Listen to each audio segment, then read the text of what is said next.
Oi, Irati. Bem-vindos às celebrações do Bloomsday, a esse evento maravilhoso que eu tenho certeza que vai rolar por aí e organizado com tanto carinho pelo Edson e por toda a comissão.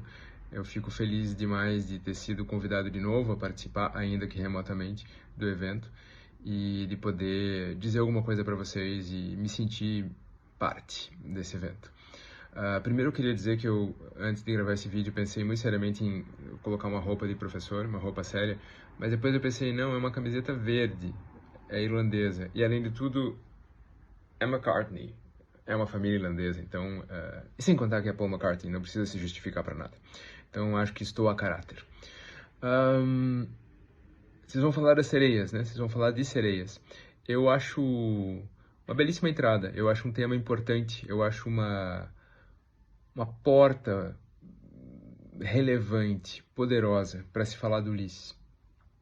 Primeiro porque, bom, no episódio das sereias propriamente dito, a figura da sereia representa algo de muito importante para aquele momento, tanto em termos do conteúdo do que se está narrando, quanto em termos da forma, da expressão daquela narrativa, que é a presença central, acachapante, do elemento musical. Então a gente tem ali a música como esse elemento de sedução, como esse elemento de estruturação, como essa força maior que as palavras, como essa força algo incompreensível, algo inapreensível, inexprimível em palavras, e que ao mesmo tempo carrega o texto, ao mesmo tempo leva o texto a lugares que ele não poderia imaginar.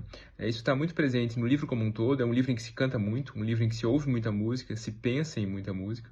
Acima de tudo no episódio das sereias, onde acontecem coisas, eu até aponto isso no meu guia, né?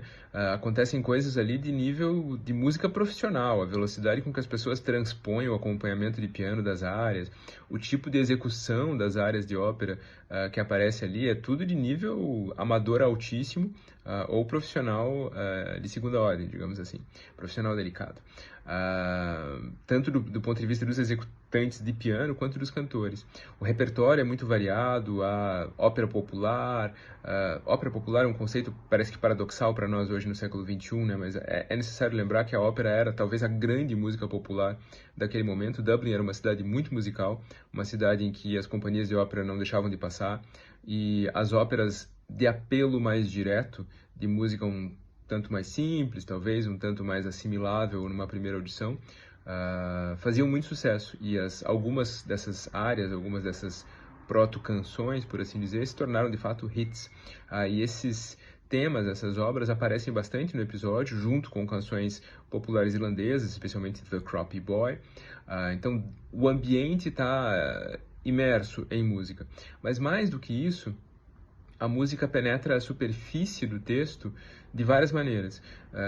De um lado, a partir de referências musicais de fato, Joyce, que adorava um trocadilho, um duplo sentido, vai usar praticamente toda e qualquer expressão que inclua o nome de um instrumento, um termo musical, um termo que tenha um vago sentido musical, todo tipo de, por exemplo, by the score, que quer dizer aos montes em inglês, mas que também quer dizer pela partitura, com dois sentidos diferentes da palavra score, né?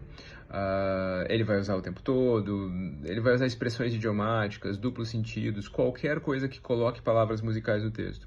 Ele também vai fazer com que o próprio texto atinja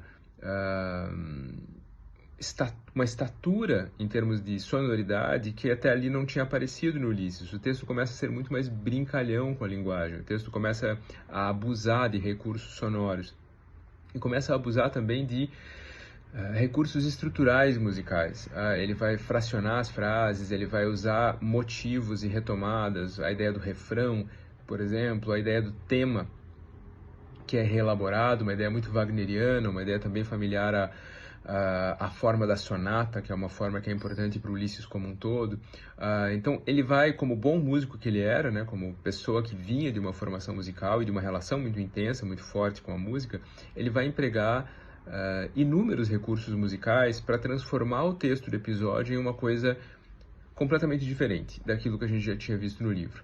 O mais famoso desses recursos é aquele que foi propagandeado por ele mesmo, naquele esquema Linati, né, o esquema que ele entrega para o Carlo Linati para interpretar o livro, em que ele atribui uma arte, um tema, uma cor para cada episódio do livro, e ele vai dizer nesse esquema que a técnica do episódio das sereias é a fuga per canone. E as pessoas, a partir daí, passaram a interpretar aquela sequência de abertura em que a gente tem uma série de motivos sonoros, portanto musicais, que depois vão ser retomados ao longo do episódio na ordem que apareceram ali, como o statement, né, a apresentação do tema da fuga, que depois seria desenvolvido e entretecido às outras vozes. Fuga per canone, eu até falo isso de novo no livro, desculpa, eu fico me repetindo aqui, é uma forma extremamente rigorosa, é um nome que não se usa em vão, e Joyce meio que usou em vão. A bem da verdade, o que ele evoca ali de maneira mais produtiva é muito mais o mecanismo da abertura de ópera, em que você tem uma reunião dos temas mais importantes, usualmente também apresentados na ordem que eles vão surgir ao longo da ópera, só como uma espécie de prelúdio, de aperitivo do que virá depois. Funciona um pouco melhor como imagem musical, como se você estivesse assistindo uma abertura instrumental, e por isso não há muita semântica ali, por isso não há muito sentido, claro.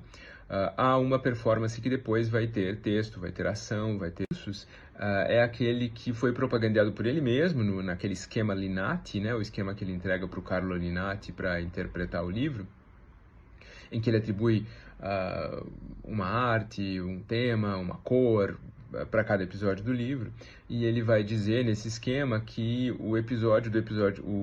a técnica do episódio das sereias é a fuga per canone. E as pessoas, a partir daí, passaram a interpretar aquela sequência de abertura em que a gente tem uma série de motivos sonoros, portanto musicais, que depois vão ser retomados ao longo do episódio na ordem que apareceram ali, como o statement, né, a apresentação do tema da fuga, que depois seria desenvolvido e entretecido às outras vozes. Fuga per canone, eu até falo isso de novo no livro, desculpa, eu fico me repetindo aqui, é uma forma extremamente rigorosa, é um nome que não se usa em vão, e Joyce meio que usou em vão.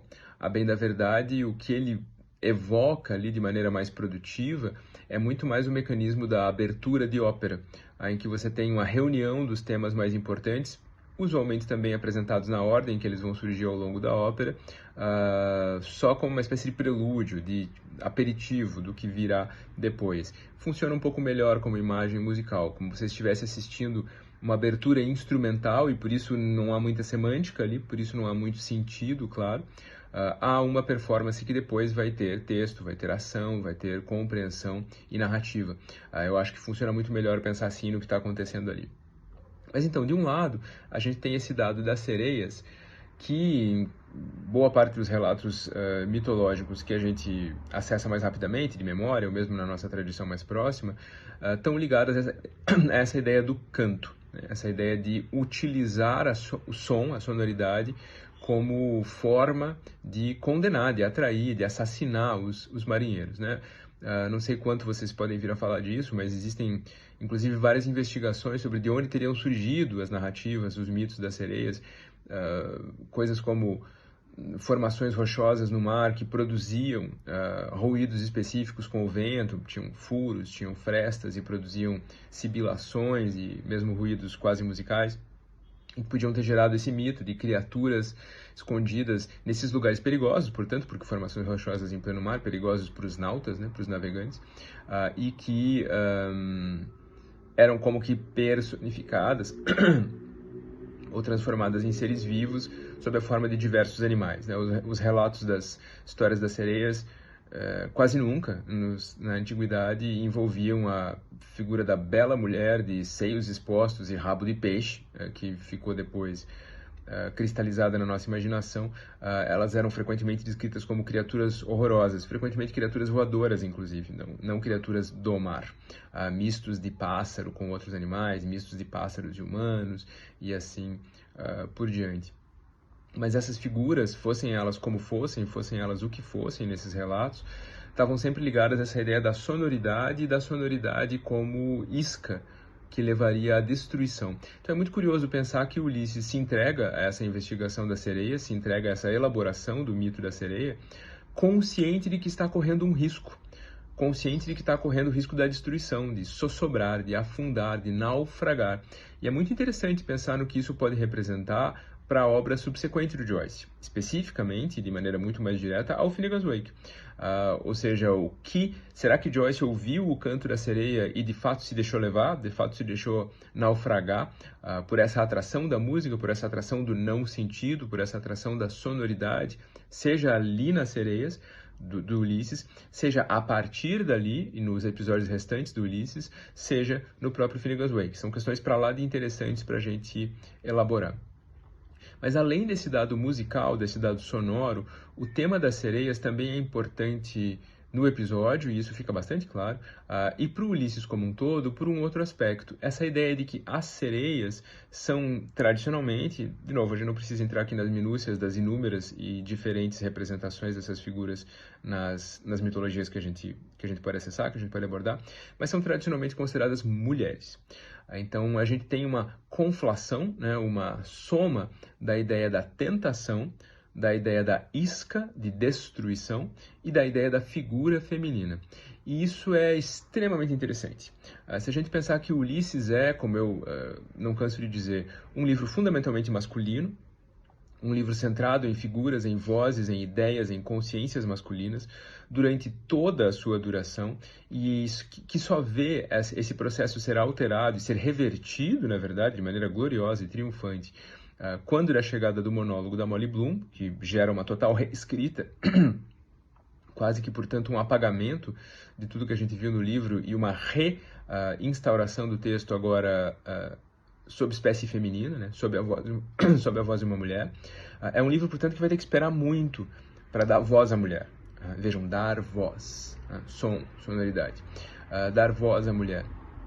Mas, mais ou menos no meio do caminho do nosso dia, e não à toa, exatamente no momento que está levando à consumação do adultério da Molly com o Blazes Boylan, portanto, outro momento da figura feminina importante, eu vou ter que fazer uma pausa aqui para atender o interfone. Ok, tentando voltar aqui mais ou menos à mesma posição de câmera.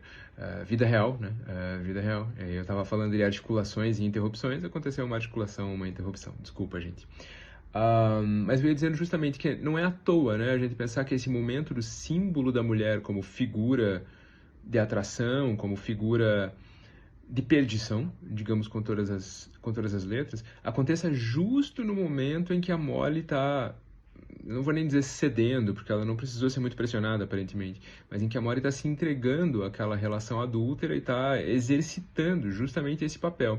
E exercita esse papel em relação ao Boylan, exercita esse papel em relação à consciência coletiva dos homens da cidade, que tem aparentemente um culto da imagem da Molly, e exercita esse papel em relação ao seu marido.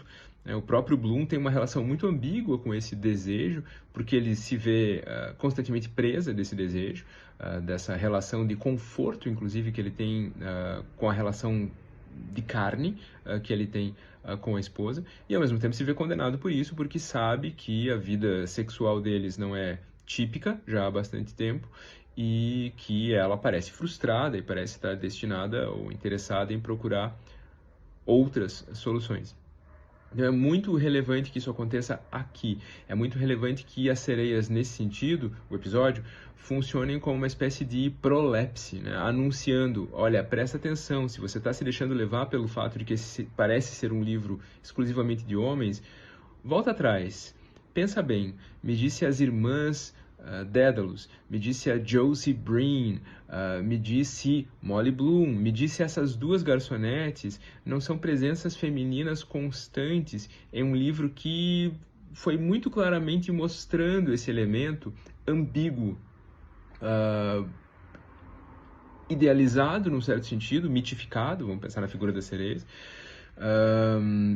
que impõe medo, que gera admiração, que gera pasmo e gera perigo, que gera amor e gera perdição. A figura da mulher, a partir daqui no Ulisses, vai ser mais claramente incontornável em torno dessa série de arquétipos, em torno dessa série de imagens às vezes mais simplificadoras, às vezes mais complexas, do que é a presença da mulher nas narrativas daquele período e do que é a presença da mulher nesta singular narrativa daquele período. Então eu acho importantíssima a escolha desse tema, a ideia das sereias como esse ponto fulcral, como esse ponto de articulação do Ulisses, em torno desses temas, da música, da sonoridade, do risco que brincar com a forma das palavras, né, a forma da superfície da narrativa implica para a literatura como um todo e para aquela literatura, e também a tentação sexual, e também a atração sexual como algo complexo, né? Faz parte, inclusive, das temáticas meio budistas que rondam o Bloom durante o dia todo, né? O fato de ele perceber que o desejo é uma coisa não univocamente boa. Ser motivado por desejo é estar condenado a ser motivado pelo desejo. É uma ideia muito budista, uma ideia muito bloomiana e uma ideia que perpassa um belo pedaço do Ulisses. Então, eu acho que foi uma escolha muito feliz de tema da parte de vocês e eu tenho certeza que vocês vão conseguir extrair muito mais do que eu possa extrair sobre esse tema assim, de maneira espontânea, e que as discussões de vocês vão ser muito produtivas e vão esclarecer ainda mais a relevância desse tema e a relevância dessa imagem para o romance como um todo. Obrigado de novo pelo convite e um excelente encontro de Bloomsday para vocês.